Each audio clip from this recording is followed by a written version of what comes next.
Meus irmãos, vamos abrir as nossas Bíblias no Salmo de número 46.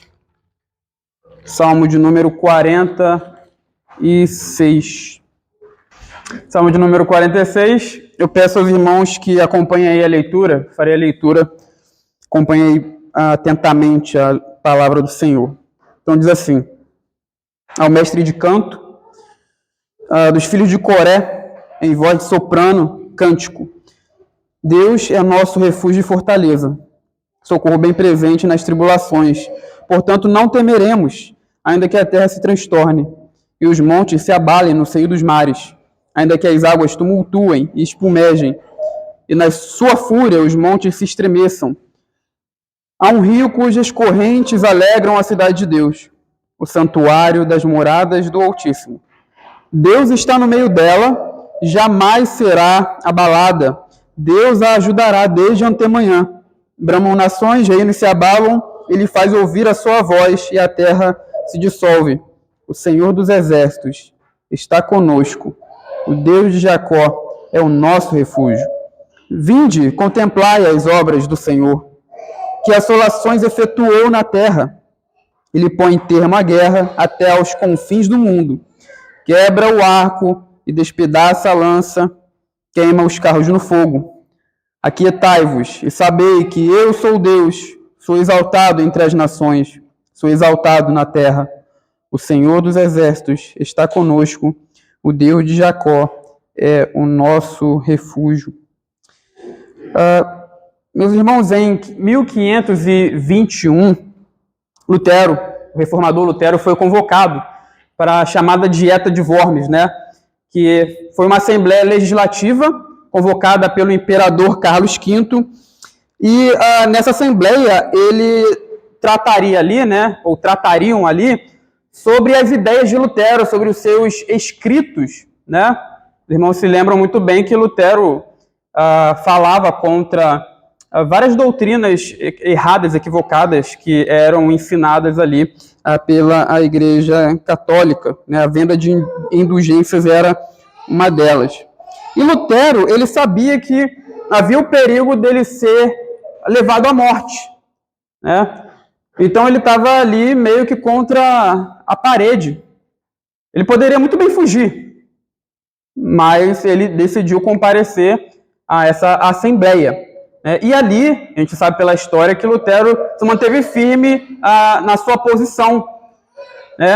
Só que antes de comparecer à Dieta de Worms, Lutero, ele, sabendo que poderia perder a sua vida naquela ocasião, ele compõe, então, o hino que nós acabamos de cantar, Castelo Forte, o hino do nosso inário, número 155, E esse hino, meus irmãos, é baseado justamente no Salmo que nós acabamos de ler, que é o Salmo de número 46. E é muito fácil, relacionar o que Lutero tinha em mente com o Salmo. O que o Salmo diz? Lutero, ele, diante daquela ameaça de morte, diante do perigo, da tribulação que ele se encontrava, ele sabia que o Senhor era o seu refúgio, a sua fortaleza. Então, ele se volta para o Salmo de número 46, que começa: Deus é o nosso refúgio e fortaleza, Começa dessa maneira, exaltando aí a ideia de que Deus é a nossa segurança, a ideia de que Deus, ele nos protege, nos guarda, é o nosso abrigo diante das tribulações. Então, Lutero compõe esse belíssimo hino. E é disso que o nosso salmo trata, O salmo de número 46, meus irmãos, ele é um salmo que tem o gênero de confiança, Nós já falamos aqui várias vezes que o livro dos Salmos, ele tem vários gêneros literários. Então, existem vários tipos de salmos diferentes, Às vezes nós lendo ali nas nossas devocionais, nós podemos ter uma ideia equivocada de que tudo é a mesma coisa, Todos os salmos são orações ou cânticos, são tudo a mesma coisa, mas não. Existe uma riqueza, uma riqueza literária, uma riqueza teológica no livro dos Salmos. A gente já falou aqui várias vezes que existem salmos de lamento, Salmos em que o salmista ou o povo de Deus lamenta, roga a Deus pela tribulação que ele está passando. É um salmo de lamento mesmo, de tristeza. Normalmente o salmista está em perigo e ele coloca a sua queixa diante de Deus, esperando que Deus o livre Aí nós temos também os salmos de ações de graça. Então, no salmos de lamento, o salmista roga a Deus salvação da situação em que ele se encontra. Os salmos de ação de graça se passam depois que ele recebeu já a salvação, a libertação do perigo que ele passava. Né? Então o salmista agradece ao Senhor pela sua bondade, agradece ao Senhor pelo seu feito para com ele. Nós também temos os salmos de sabedoria, cujo intuito, né, é ensinar a sabedoria bíblica, a sabedoria prática, como viver bem diante de Deus. Salmos que são hinos também, onde os atributos de Deus, as obras de Deus são exaltadas, né? Um salmo que tem esse gênero literário de hino é o salmo de número 104. É um belíssimo salmo, ele é extenso, mas ele é um salmo belíssimo que fala da criação como obra do Senhor, da providência de Deus agindo na criação. Ou seja, está louvando o Senhor pelos seus feitos, por aquilo que ele faz, pela sua providência, por ele ser criador. E aí nós também temos os salmos de confiança, né, que, como nós falamos aqui, se enquadra, o salmo de número 46, ele se enquadra dentro desse tipo literário. Então é muito fácil, né, de perceber aqui porque que ele é um salmo de confiança. Porque existe uma situação caótica, existe uma situação de perigo, e o salmista aqui se volta para o Senhor e expressa sua confiança, sua segurança em Deus. Normalmente, nos salmos de confiança, sempre há ali algum perigo. Um adversário, alguém querendo tirar a vida do salmista ou querendo destruir todo o povo de Deus. E aí, nessas ocasiões, ou o salmista ou Israel como um todo se volta para Deus e afirma ali, expressa sua fé no Senhor, sua segurança no Senhor, normalmente nessas ocasiões de oposição em que inimigos poderosos tentam destruí-los. E aí, qual que é o contexto do nosso salmo? Nós sabemos que, por vezes, os salmos, eles trazem para a gente um contexto específico no qual eles foram escritos. Você pega lá o Salmo 3, vai ter um título ali, né, que coloca o Salmo 3 dentro da ocasião em que Davi foi perseguido pelo seu filho Absalão. Então, existem salmos assim, eles fornecem diretamente para nós ali o contexto em que ele foi escrito, e aí se torna bem mais fácil entender o Salmo, se torna bem mais fácil compreender o que o Salmo diz e encaixá-lo dentro dessas ocasiões. O Salmo de número 46, ele não faz isso no seu título, né? O que ele traz aí no seu título? Que é um salmo entregue a um mestre de canto, né? Lembra lá que o templo, ele tinha uma equipe, digamos assim, de música. Então, o salmo é entregue ao mestre de canto. É dos coraitas. Os coraitas é uma família específica dentro da tribo de Levi. Né? Eles eram levitas. Uma família específica que trabalhava no templo. Então, dos filhos de Coré, ou Corá, ou poderíamos também dizer aqui dos coraitas, né? Em voz de soprano, cântico. Ele só traz essa descrição para a gente. Então, ele não coloca o salmo explicitamente aqui dentro de um contexto, mas muitos estudiosos bíblicos entendem que o Salmo 46 foi escrito na ocasião do que a gente chama de crise assíria do século 8, quando Senaqueribe tentou invadir Jerusalém. Ele invadiu o Judá, o reino do sul, tomou várias cidades, né, de Judá, e ele tentou também tomar Jerusalém. Então, lembra que a Assíria, nessa época, no século 8, mais especificamente em 701, era a maior potência da época. Então, era um exército muito forte. E eles subiram contra o povo de Deus, contra, no caso, o Reino do Sul. Nessa ocasião, o Reino do Norte já tinha sido destruído, né? E aí, Senaqueribe tenta tomar Judá. Tem um artefato arqueológico bem interessante, né? Depois os irmãos procurem, que é chamado Prisma de Senaqueribe. Né? O Prisma de Senaqueribe traz ali a história em que Senaqueribe tentou tomar Jerusalém. Né? Ele até menciona o rei Ezequias da Bíblia. Eu até trouxe aqui um trecho em que ele fala dessa ocasião. Ele se gaba até de ter colocado Ezequias como um pássaro numa gaiola, porque ele com seu exército chegou ali em Jerusalém e o que o povo fez? Se abrigou ali dentro da cidade, né? Aí Senaqueribe diz o seguinte, né? Quanto ao rei de Judá, Ezequias, que não se submeteu à minha autoridade, sitiei e capturei 46 de suas cidades fortificadas, junto com muitas cidades menores, tomadas em batalha com meus arietes. Tomei como saque 200.150 pessoas, pequenos e grandes, machos e fêmeas, junto com um grande número de animais, incluindo cavalos, mulas, jumentos, camelos, bois e ovelhas. Quanto a Ezequias, eu fechei como um pássaro, enjaulado em sua cidade real de Jerusalém. Construí uma série de fortalezas ao redor dele e não permiti que ninguém saísse dos portões da cidade. As cidades que capturei dei aos reis de Asdod, Ecrom e Gaza. Então, tá vendo? Senaqueribe aqui, ele mesmo relata o episódio bíblico que nós temos lá no livro de Isaías. A gente tem esse episódio em Isaías, segundo dos reis, e também em segundo das crônicas. Esse episódio de que Senaqueribe invade Judá. E ele também relata isso num prisma que foi achado, né? Aí ele se gaba aqui de ter tomado 46 cidades de Judá, de ter preso Ezequias dentro da sua cidade real como um pássaro enjaulado, né? Então veja a situação em que Judá se encontrava. Nessa ocasião, quem que poderia livrar Judá? Somente o Senhor, né? E eles expressam a confiança deles no Deus de Israel, que é o refúgio e fortaleza do seu povo. Então alguém leia para a gente, por favor, o verso de número 1 e 2. Deus é o nosso refúgio e fortaleza, socorro bem presente nas tribulações. Portanto, não temeremos, ainda que a terra se transforme, e os montes se abalem, e os secos mares. Então, obrigado. Obrigado.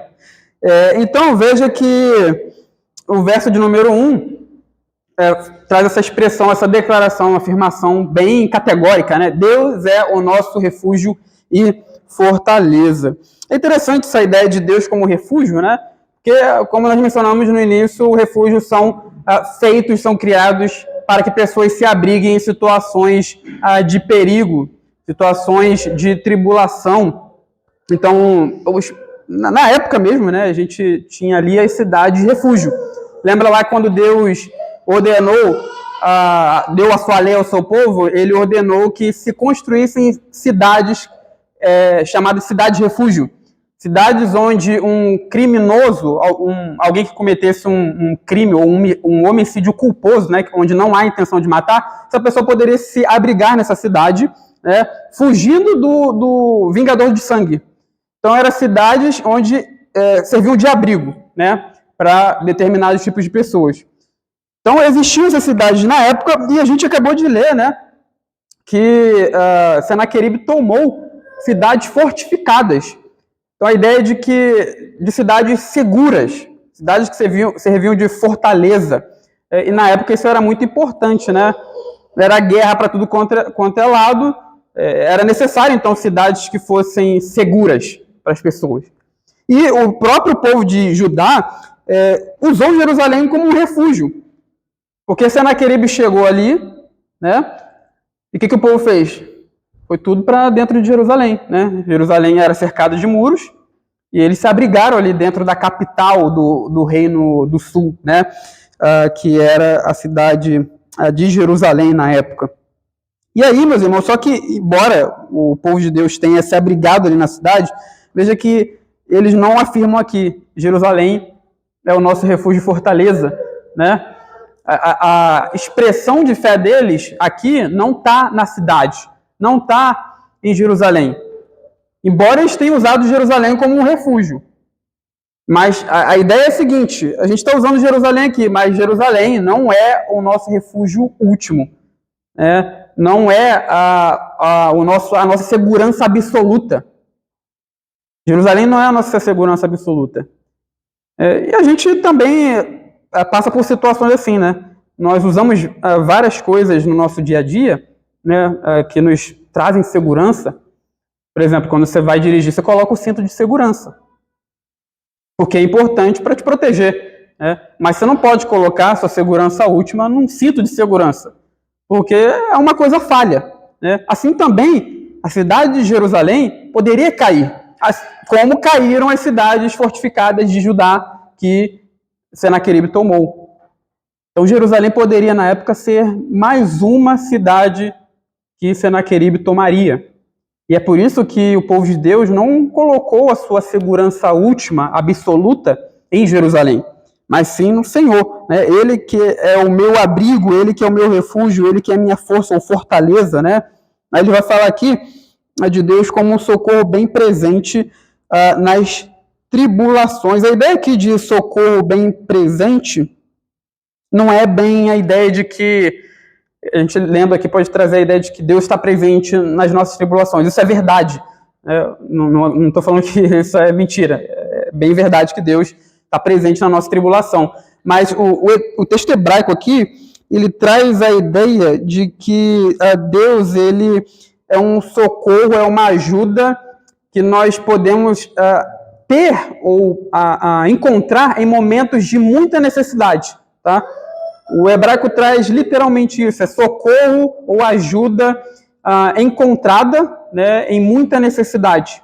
Então, quando nós estamos em aperto, em muita necessidade, nós podemos buscar o Senhor, que Ele se deixará achar, digamos assim, né? Nós encontraremos a força e refúgio nele.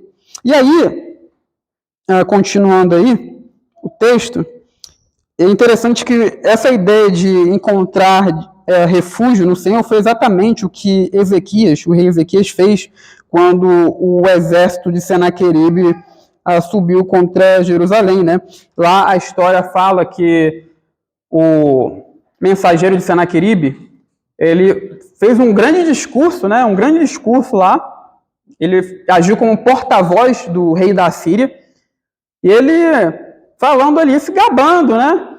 Como se Senaqueribe fosse o bonzão, né? Não pensa, ele até fala, né? Não confie no teu Deus. Você está pensando que o teu Deus vai te livrar? Veja se os deuses das nações que eu tomei, dos povos que eu tomei, puderam livrá-los.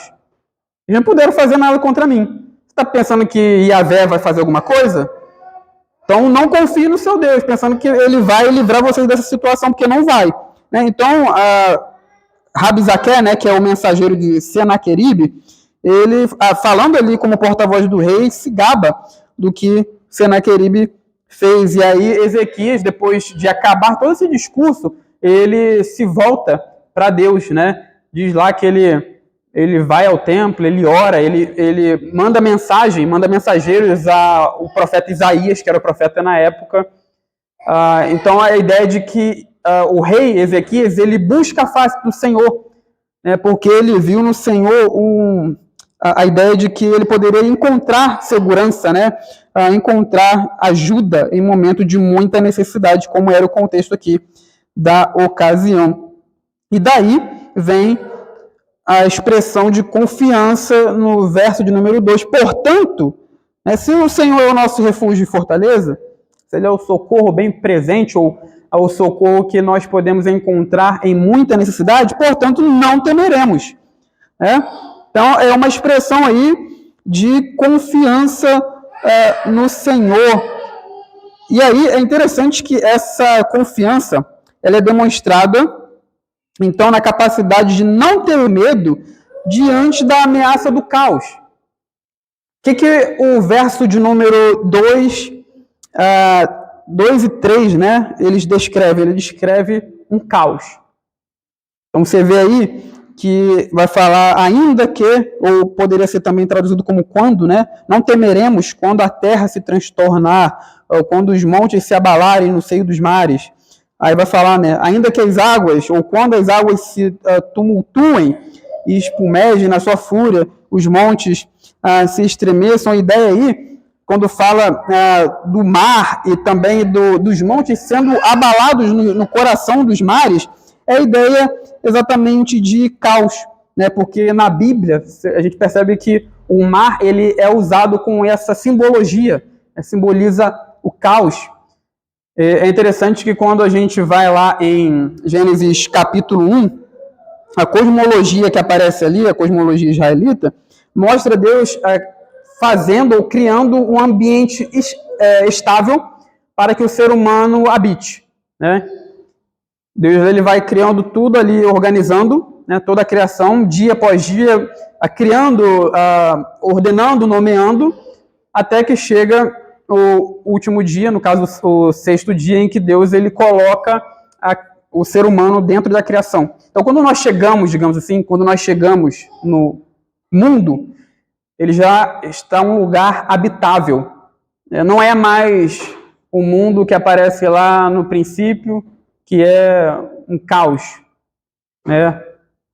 Com água, com mar apenas. Ele já é um local habitável para a gente viver, né? E quando nós olhamos a história do dilúvio, lá em Gênesis 6 a 9, nós encontramos o mundo retornando ao caos. Então, o mundo era habitável, Deus envia o dilúvio, a terra se enche de água, né? E torna aquele princípio, né, de caos. E aí depois as águas se abaixam e vem o que a gente pode chamar de nova criação. É isso que é o dilúvio. Então, a ideia aqui que o salmista quer trazer quando ele fala do mar e do monte sendo abalado, a ideia é que o mundo é tomado pelo caos, né? De tal forma que até mesmo as coisas que são inabaláveis, os montes, eles se abalam, né? Quando a gente olha para as montanhas, a gente tem essa noção de algo inabalável, não é verdade? É algo firme, é algo fixo, é algo que não se abala. Até mesmo os terremotos dificilmente derrubam uma montanha. Então, perceba que os montes na Bíblia têm essa figura de segurança, né? Essa ideia de estabilidade, de firmeza. Mas aqui o salmista fala que pode vir um caos que abale os montes no coração dos mares. Mesmo assim, nós não temeremos. Então, é uma expressão de confiança absoluta no Senhor. E é interessante que existe um relato, né, o relato do dilúvio. Vocês conhecem aí o épico de Gilgamesh, né, que tem lá o relato do dilúvio. É interessante que nessa história, nós vemos ali que quando o dilúvio vem, as próprias divindades ficam com medo, né, e se escondem atrás do muro celestial, onde elas habitam. Então, a ideia de que o mundo sendo tomado pelas águas do caos é tão terrível que até mesmo as divindades, a gente sabe que não existem, né? São demônios, mas eles acreditavam nessas divindades, elas mesmas ficam com medo, precisam se esconder. E aí o salmista, dentro dessa situação, ele afirma, né? Nós não temeremos, porque Deus é o nosso refúgio, né? Deus é a nossa segurança. E aí, nós terminamos então a primeira parte do Salmo, que fala da confiança radical em Yahvé. Eu até esqueci de falar isso, né? O Salmo está dividido em 3 partes, tá? A primeira parte fala da confiança radical em Yahvé, né, que vai do verso 1 a 3. E a segunda parte fala da proteção de Yahvé, né, que vai do verso 4 a 7, tá? Então, vamos continuar aí a leitura. Alguém lê para a gente o versículo de número 4 e 5, por favor. Há um rio cujas correntes alegram a cidade de Deus, o santuário das moradas do Altíssimo. Deus está no meio dela, jamais será abalada. Deus a ajudará desde antemania. Então, perceba, meus irmãos, que no princípio aí, né, do nosso texto, versos de 1 a 3, traz um contexto caótico, né? Traz um contexto caótico. Agora, nessa segunda parte, perceba que é uma transição entre do caos para a tranquilidade. Não mais o mar, que abala montes, mas há um rio, né? Então veja a diferença aí do contexto caótico para o contexto de tranquilidade. Então, é esse o cenário que o salmista traz. Aí ele se refere aí à cidade de Deus, que é bem claro aí para a gente que é Jerusalém, né? E que um rio percorre essa cidade e alegra a cidade. Curiosamente, Jerusalém não tem rio nenhum, tá? Jerusalém não tem um rio natural. É porque ela fica numa montanha, ela não tem essa capacidade de ter um rio natural. Ela não tem uma reserva de água própria, né? E é interessante que nesse contexto, uma cidade que não tem uma reserva de água própria, uma cidade que é cercada por exércitos estrangeiros, ela estaria sujeita a cair rápido, né? Porque vai passando os dias ali do cerco, o pessoal vai ficando com fome, vai ficando com sede, vai beber água de onde? Né? Se não tem reserva de água natural, eles morreriam rapidamente, né? A cidade cairia rapidamente. Então, qual que é a ideia aqui do salmista quando ele fala que há um rio em Jerusalém? É bem possível que ele esteja falando aqui do aqueduto ou o canal que Ezequias fez quando ele estava se preparando para a chegada de Senaqueribe. Esse aqueduto já foi encontrado. Se você for lá em Jerusalém, você vai ver esse aqueduto lá, né? Eu não fui, mas eu sei que está lá. Né? Porque foi achado mesmo, até com inscrições da época, falando descrevendo como o aqueduto foi feito. E aí, o que acontece? Ezequias, ele pegou a água de fora, no caso, né? Que é chamada fonte de Gion, ficava fora da cidade, e desviou a água daquela fonte para dentro de Jerusalém, se preparando para a chegada de Senaqueribe. Isso está em 2 Reis 20:20, né? E 2 Crônicas 32:30. Vamos ler lá? 2 Reis, capítulo 20, versículo 20. E 2 Crônicas 32:30. Então alguém abra lá primeiro, ó, 2 Reis, segundo livro dos Reis, 20:20. E o outro abra lá, 2 Crônicas 32:30. Quanto aos mais, dá com Ezequias e todo o seu poder, e como fez o açude e um aqueduto, e trouxe água para dentro da cidade, porventura, não estão escritos no livro da história que você explicar? Esse aí foi 2 Reis? Obrigado. E 2 Crônicas 32:30. Também o mesmo Ezequias sacou o manancial superior das águas de Gion e a canalizou para o ocidente da cidade de Davi. Ezequias prosperou em toda a sua obra.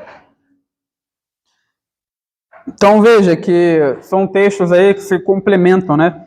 Fala desse açude ou também do aqueduto de água que Ezequias fez, né, se preparando ali para a chegada do rei Senaqueribe. Então, possivelmente, quando fala aqui desse rio, não está falando em termos literais que existia um rio ali em Jerusalém, mas é desse aqueduto que Ezequias construiu, né? É possível também que o autor esteja aqui descrevendo Jerusalém como uma cidade idealizada, né?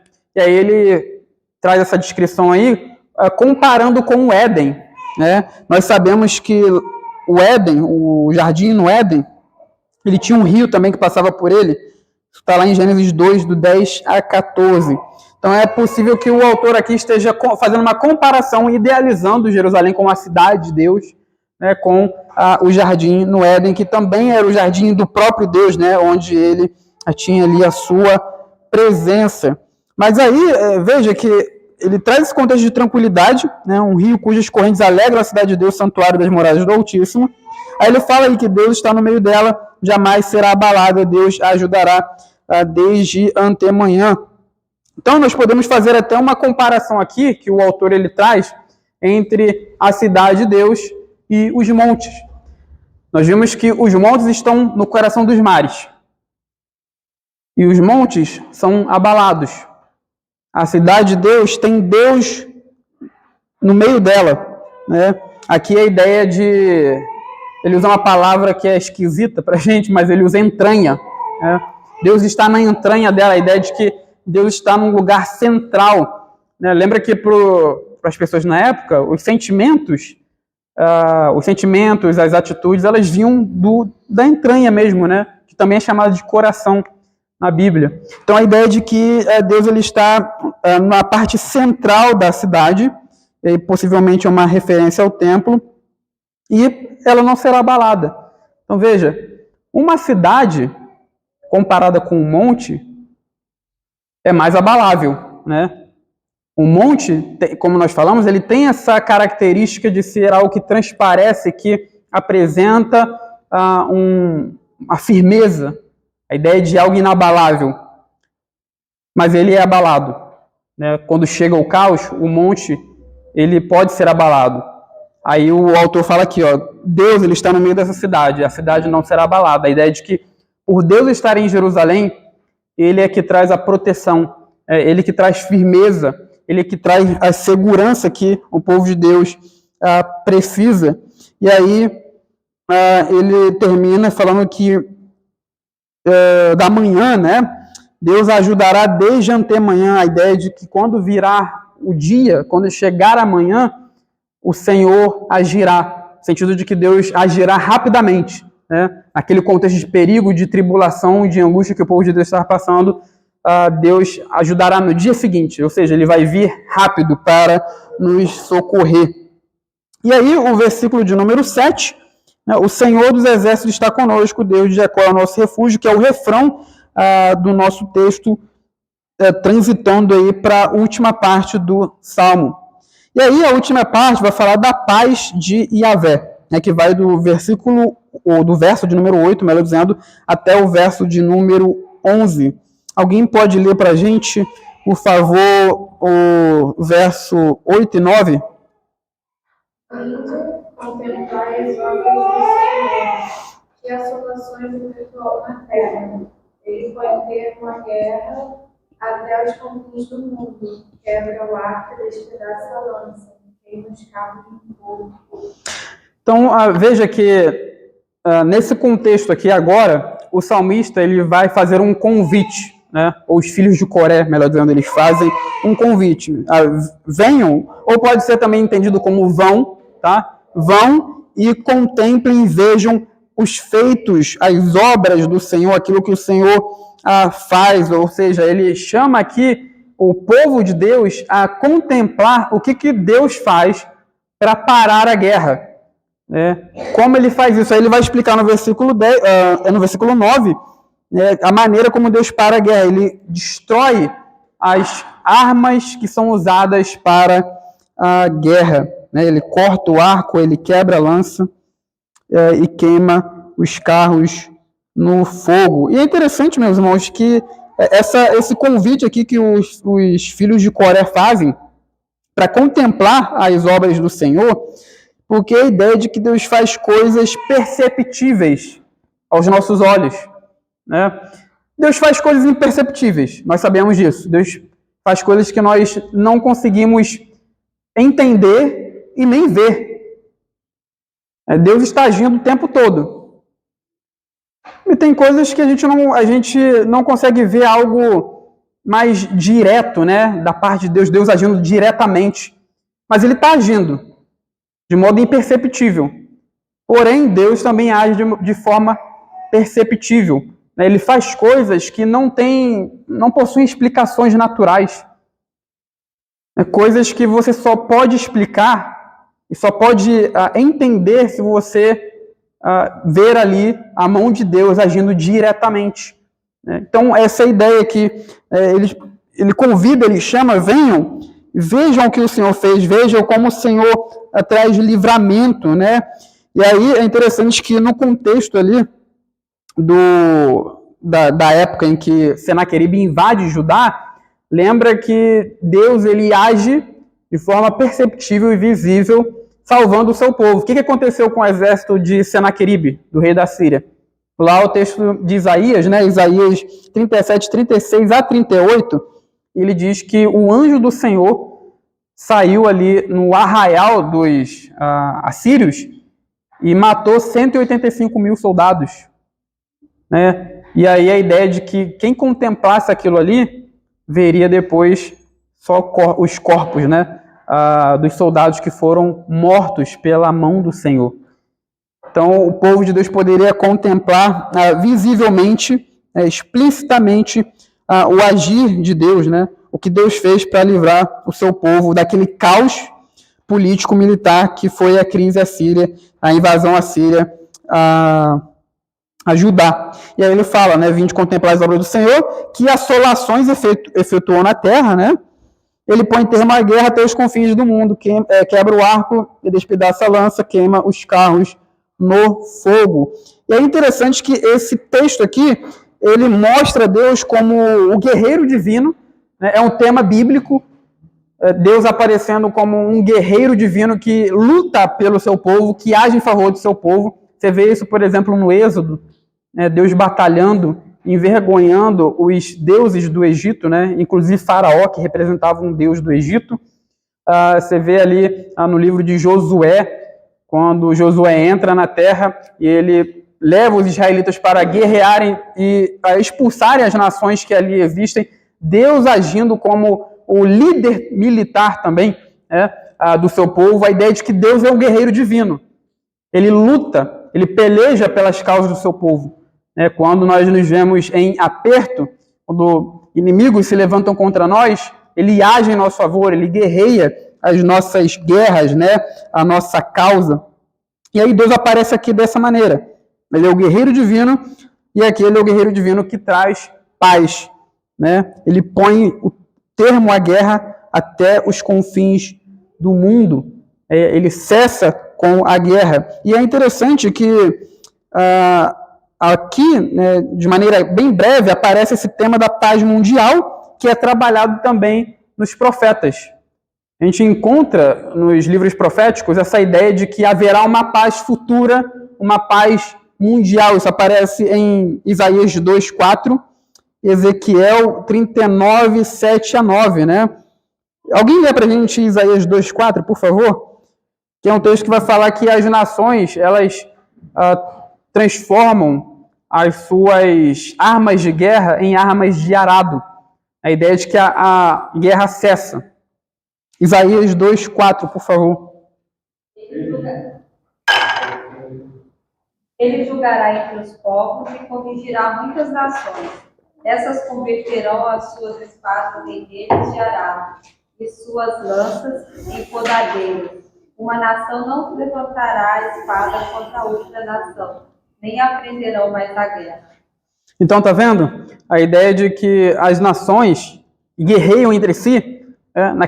Hoje é a guerra também, né? Mas naquela época era guerra toda hora, né? Parece que a gente lendo a história, parece que tinha guerra toda hora.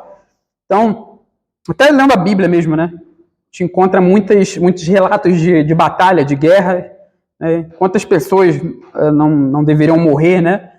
Naquelas ocasiões. E aí essas nações agora transformam as suas armas de guerra em armas de trabalho, né? Em armas de agricultura. A ideia de que vai haver uma paz. A ideia de que o reino de Deus, quando ele age para estabelecer o seu reino na terra, assim como é nos céus, ele traz a paz entre as nações. E é algo que já começou, né? Nós podemos ver isso, por exemplo, no contexto da igreja. Pessoas de vários povos, de várias nações diferentes, adorando o mesmo Deus, por intermédio do nosso Senhor Jesus Cristo, né, vivendo juntos em comunhão, vivendo como um só povo. É claro que isso ainda vai ter um alcance final, né, vai ter um apogeu, digamos assim, onde não existirá mais ameaças, mais guerras, mais conflitos entre as nações. Mas nós já conseguimos ver isso de forma primária, né, na igreja.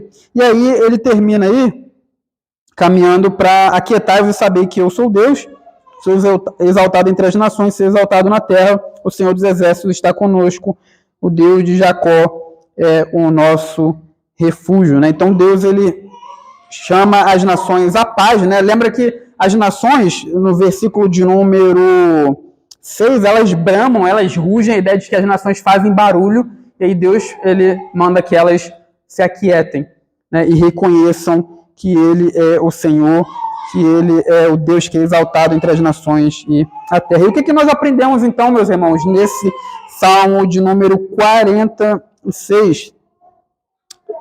A primeira aplicação que eu quero trazer aqui é em forma de autoexame, em forma de pergunta, né?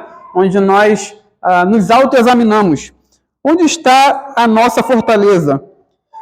Essa pergunta é importante porque nós sabemos como o nosso coração ele é enganoso e por vezes ele tenta substituir o papel de Deus colocando outra coisa no lugar, né? Então, por exemplo, algumas pessoas colocam a sua fortaleza na política, no seu candidato político favorito, no seu partido político favorito, ou em ideias, né?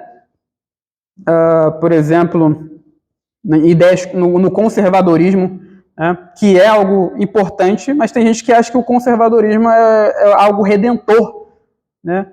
E a gente não pode ter esse tipo de ideia, colocar esse tipo de coisa, né? Essas coisas no lugar de Deus, colocar a nossa fortaleza, a nossa segurança, a nossa confiança nessas coisas. Então, qual que é a tua fortaleza? Tua fortaleza está na política, está na economia, está na família?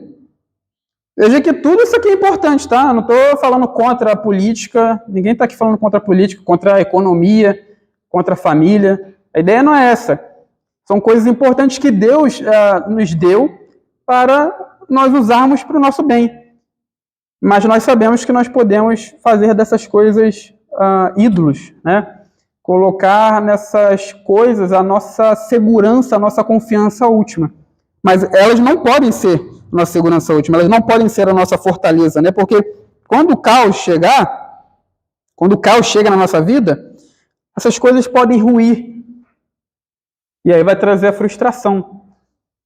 Porque quando nós colocamos a nossa confiança última em algo e aquilo acaba, aquilo rui, isso traz frustração, né? Quantas pessoas não se matam porque colocam o dinheiro, a sua confiança última, aí chega lá no outro dia, vê a conta bancária zerada, aí entra em desespero, porque aquilo ali era a fortaleza dela, era a segurança dela. Então, se nós fazemos dessas coisas a nossa segurança, vai chegar o dia em que tudo isso vai ruir. E o desespero, né, vai bater. Mas nós precisamos fazer do Senhor a nossa fortaleza, né, a nossa força, o nosso refúgio. Então, essa é a primeira aplicação. Onde está a nossa fortaleza? A segunda é que Deus nos convida a contemplar os seus feitos, né? Nós vimos aqui, nós aprendemos aqui que Deus faz coisas perceptíveis aos nossos olhos e Ele nos convida a contemplar aquilo que Ele faz, tanto na vida do seu povo, né, como também na nossa vida individual, e a reconhecer isso como um feito do Senhor, como obra do Senhor. E por fim, eu termino aqui, o Senhor trará paz mundial e acabará com as guerras entre as nações, trazendo harmonia entre os povos. Nós vimos aí recentemente, né, começou ano passado, aquele contexto do conflito entre a Rússia e a Ucrânia, né? Por vezes surgem aí rumores de guerras. Acho que foi hoje que eu vi que teve uma pequena guerra entre a Índia e eu acho que a Índia e China, alguma coisa assim, né? E aí é interessante que no vídeo fala lá que eles tinham um tratado de não usar arma de fogo entre eles, né? E aí parece até aquelas guerras antigas, né? O pessoal com pedaço de pau na mão, tacando pedra um no outro. Então, veja que nós estamos no século XXI, a humanidade, se você for comparar com a sociedade antigamente, né, do mundo antigo, está muito mais desenvolvida em várias coisas, em várias áreas. Mas ainda assim há guerras, ainda assim nós nos degladiamos, nós lutamos contra o próximo, né? A humanidade entra em conflito por várias vezes, né? A gente vê isso na história do mundo. Então veja que, diante disso, diante dessa situação, o que Deus faz aqui no Salmo 46, e em outros lugares da Bíblia também, é nos dar a esperança de que Ele vai realmente trazer a paz entre as nações. Vai chegar um dia em que o versículo lá de número 10 vai se cumprir, né? Aquietem-se, né? A ideia lá é cessem, parem, né? Eu esqueci de mencionar isso, mas a ideia é essa. Deus fala ali literalmente parem, se aquietem, reconheçam que eu sou Deus. Então, um dia, as guerras, elas irão cessar, né? Porque toda a humanidade reconhecerá que Jesus é o príncipe da paz. Jesus é aquele que é o rei supremo do universo, o senhor do mundo, e se renderão a ele, né? Reconhecendo o senhorio, a soberania do nosso Deus. Então, nós terminamos aqui. Alguém tem alguma pergunta para fazer sobre o Salmo de número 46? Só complementando, né, que nessa passagem dos assírios, né, Deus realmente foi o Deus dos exércitos, porque ele entrou lá onde os assírios se estabeleceram, né? Sim. E matou mais de 180 mil. Sim, sim, sim. Então, o anjo do Senhor, né? Sim. Então, ele agiu efetivamente, né? Não foi nem um exército, né? Sim, sim, tem vários episódios. Sim, tem vários episódios da Bíblia em que o povo não faz nada, né? É ele que faz. Esse foi o contexto também, né? Você vê que o povo de Israel não poderia lutar, obviamente, contra os assírios, mas iriam ser completamente massacrados, né? Então, Deus ele age ali como guerreiro divino, como aquele que é o refúgio do seu povo. É bem lembrado.